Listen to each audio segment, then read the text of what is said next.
ছেলেদের উদ্দেশ্যে কিছু কথা বলবো, না বলে আর থাকতে পারতাছি না। বিয়ে করার পরে মা বাবাকে ভুলে যায়। আরে তুই তো, তোর অস্তিত্ব ছিল না, তোর কোনো পরিচয় ছিল না। তোকে 10 মাস 10 দিন ধরে গর্ভে ধারণ করছে, তাকে তুই আজকে ভুলে গেলি। অথচ তোর একটা সমস্যা হলে স্ত্রী যাবে গা।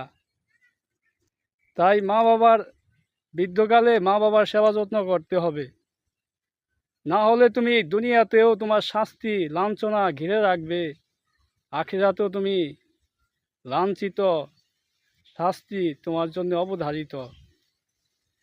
যে বলা হয়েছে, মায়ের পায়ের নিচে সন্তানের বেহেশত।